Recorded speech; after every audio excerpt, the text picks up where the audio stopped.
I was staying in a small business hotel just outside Indianapolis, one of those three-star places with complimentary waffles, thin walls, and fluorescent-lit hallways that always smell like Windex and overripe carpet.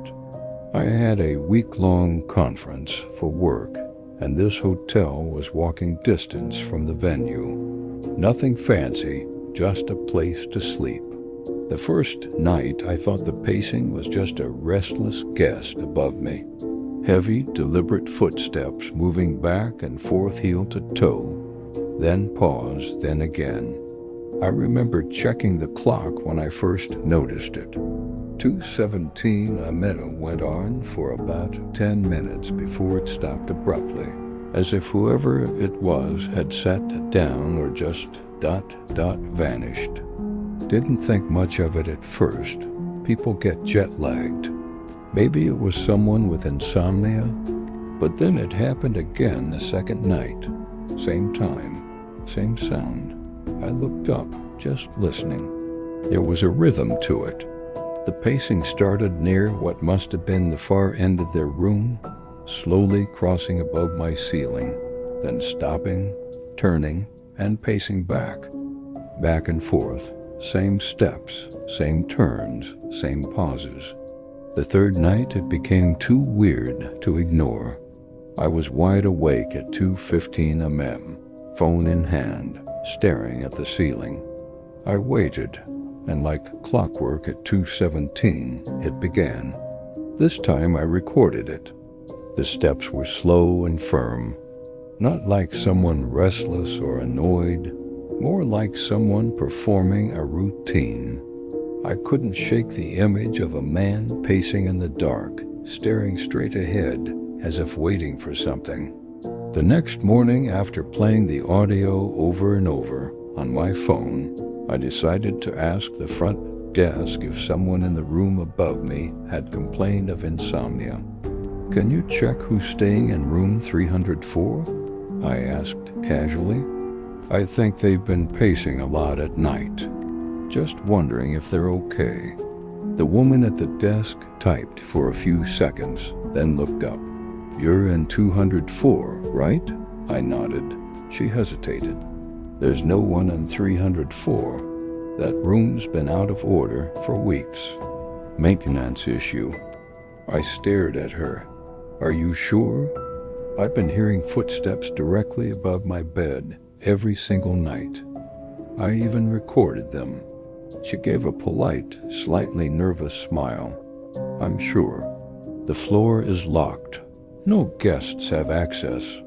I didn't push it, but something inside me started to twist. Back in my room that night, I kept the lights on. I laid in bed fully dressed, phone camera propped up on a stack of hotel pillows aimed at the ceiling, just to see if it would catch anything. 2:17, I'm casing. Again, the same exact path. Step, turn, step, step, and then something new. My room light flickered, just once, like a hiccup in the power. The sound paused. Then a slow dragging sound. Not the pacing, not footsteps. Something else. I sat up, heart pounding. The dragging moved across the ceiling like furniture being scraped. Except it wasn't above the entire room, just above the bed. And then silence. I didn't sleep the rest of the night. The next day, I asked for a new room. They moved me 2 doors down to 208. No hassle. No questions. That night, I slept like a rock. No sounds. No pacing. Nothing.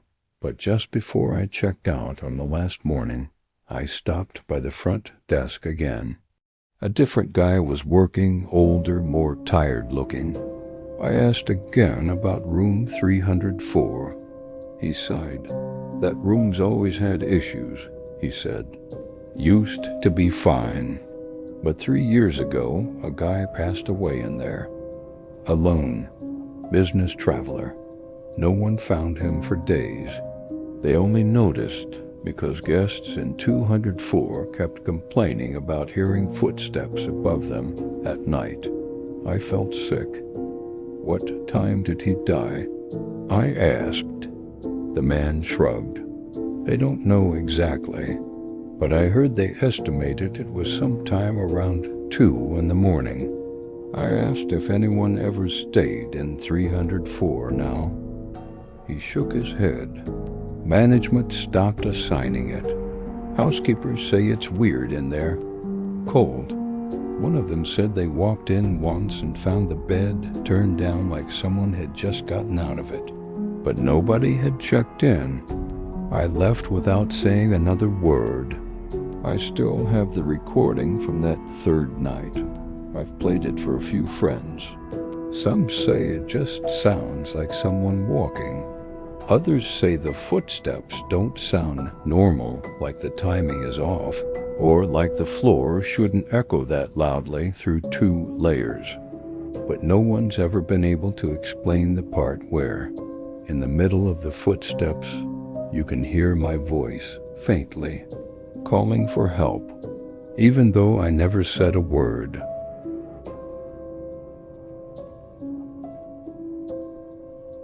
It was supposed to be a quiet weekend to decompress. I'd booked a solo trip to a mid-tier hotel near the coast, nothing fancy, just somewhere clean and quiet where I could sleep in, drink overpriced coffee, and scroll mindlessly until Monday. The place had decent reviews, and the ocean was only 10 minutes away. I checked in on a Thursday night, room 512. Top floor, end of the hallway, quiet. The room looked freshly cleaned, maybe even a little too perfect. Corners tucked sharp, a single mint resting on the knitstand instead of the pillow. TV still softly glowing with the hotel welcome loop. Before heading out the next morning, I made a point to hang the "Do Not Disturb" sign. I've always had a weird thing about strangers entering my space, even if it's just cleaning staff. Plus, I barely used the room. The bed wasn't even unmade. I figured it could wait. I left around 9 a.m., walked the beach, grabbed lunch, read for a while at a little cafe. It was the kind of day that makes you forget stress even exists. When I got back to the hotel around 4:30 p.m., the "Do Not Disturb" sign was still on the door. But the second I walked into the room, I knew something was off. The bed had been remade. Not just straightened, fully made, perfect. Even the corners were tucked sharper than when I'd arrived. And on the pillow was a folded slip of paper. At first, I assumed it was from housekeeping, a routine. We stopped by note. Maybe someone forgot to check the sign. But the front desk had said no one enters when the sign is up. I picked it up. No hotel logo, no official letterhead. Just a torn scrap of lined notebook paper, yellowed at the edges. Written in tight, slanted cursive. You shouldn't have come back. That was it. I stood frozen for a few seconds. The air in the room felt heavier, like the temperature had dropped by a few degrees. I checked the bathroom. Empty. The closet. Empty. Under the bed. Nothing. I opened the door, looked up and down the hallway. Silent. I went down to the front desk. The woman there, a different one from the night before, checked the logs and said no one from housekeeping had accessed my room. Their system showed no keycard entries after mine that morning. She even double-checked the cameras. No one's been on the 5th floor hallway since 11 a.m., she said. And even then, it was just a guest walking past your door. I showed her the note. She didn't recognize the handwriting, but her face paled a bit when she read it. She offered to move me to another room, but I said no. I didn't want to seem paranoid. I just said I'd let her know if anything else weird happened. Back in 512, I locked the door, bolted it, even wedged a chair under the handle. I left the light on and tried to forget the whole thing. But that night, I kept waking up. Not from nightmares, from sound. Specifically, a soft click. The sound of the doorknob turning slowly. I stared at the door. The bolt was still in place. The chair hadn't moved, but the handle, it twitched, like someone was testing it gently from the outside. No knock, no footsteps. Just one slow turn, then stillness. The next morning, the note was gone. I know I left it on the nightstand.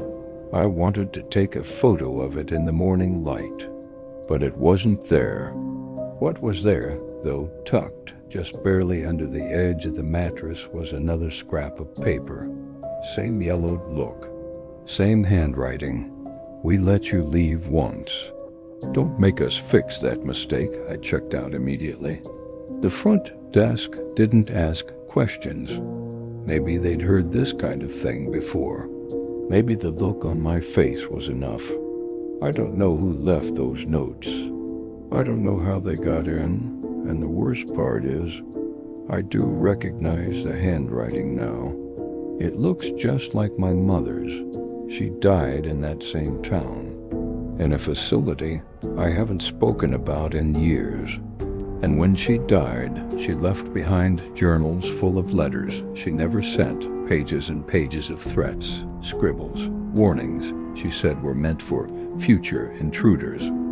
I thought the nurses had burned them. I never imagined one would end up on my pillow.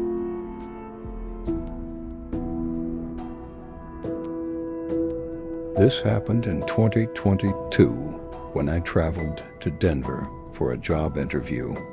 I'd arrived the night before and checked into a modest hotel downtown, not luxury, but clean and quiet. The kind of place where business travelers crash for a night, nothing more. They gave me a room on the 5th floor, but after settling in, I realized I left my phone charger in the rental car. I sighed and grabbed my jacket. My car was parked in the garage under the hotel, which they told me connected directly through the elevators. No one else around, which wasn't surprising. The panel had buttons labeled 1 through 6, and L for the lobby. I hit the button for L, then quickly changed my mind and pressed 1, assuming I could exit from there and loop around to the garage. I stepped into the elevator around 11:45 p.m., but instead of going up to 6 or down to 1, the elevator paused. Then it descended. The lights flickered once. The panel blinked. The floor display, which had been on 5, now began counting down. 4:03, 2. I frowned and watched as it passed 1, then paused on L but didn't stop. That's when I noticed something was off. There was no B button, no basement, no garage. Nothing below the lobby on the panel, but the elevator kept descending. The panel didn't even have numbers below L, just blank space. Yet the digital floor counter kept ticking down like there were floors hidden beneath the interface. -1 appeared. Then -2, I looked closer. 3, -4. I tried hitting the door open button. Nothing happened. I hit lobby 1. Emergency call, nothing lit up. It was like the panel had disconnected from the system. By -5, the lights dimmed. Not completely, but enough that everything looked gray, like I was inside an old photograph. Then, finally, the elevator stopped. The doors opened, standing like they had been there a long time, waiting. They just stayed open, like it was inviting me to step out. What I saw didn't look like a garage or a floor. or anything that should exist in a hotel. It was a narrow hallway no wider than the elevator itself, lined with gray concrete walls. Pipes ran across the ceiling. Water dripped somewhere in the distance. There were no signs, no directional arrows, no doors. Just a hallway, lit by a single buzzing bulb hanging from a frayed wire. And at the far end of it, standing perfectly still, was someone. They weren't facing me. Not yet. They stood with their back to me, arms slightly out to their sides. Not moving, not swaying, just ... warning me, or calling me forward. The elevator made no sound, no chime, no movement. The doors didn't close. I didn't move. I couldn't even breathe. Then the figure turned its head, just the head, faster than human. In 3 long steps, it was halfway down the hall, arms jerking forward like it was about to run. And I saw its face. It looked exactly like mine. Same face, same jawline, same jacket, but the eyes were too wide, way too wide. It raised its hand, palm flat, and pointed at me, measured, the sound of knuckles against metal. The floor counter ticked back through -4, -3, -2... Not with a finger, with the whole hand. Like it was signaling something, I slammed my fist against the closed door button. The lights blinked. The elevator jolted, like it had been woken up. The doors began to close slowly, inching shut.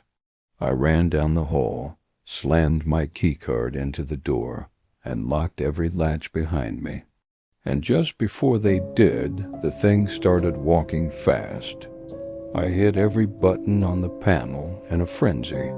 The elevator shot upward, then it froze. On -1, the lights dimmed again. The elevator creaked. Said the elevator was finicky, and sometimes the screen glitched. That's it. And then, softly, something knocked on the outside of the elevator door. Once, then again. The knock was slow. I backed into the corner, phone in my hand, ready to film, call someone, do something. But before I could, the elevator started moving again fast, violently fast rising through the floors, until it stopped at 5, my floor. The doors opened, and I bolted out. I didn't even look back. I didn't sleep. I sat in the corner with the bathroom light on until morning. When I told the front desk what happened, they brushed it off. They claimed there was no basement, no underground floors. But I know what I saw, and every now and then, when I close my eyes, I see me, that version of me, still standing in that hallway, waiting for the next person to ride too deep.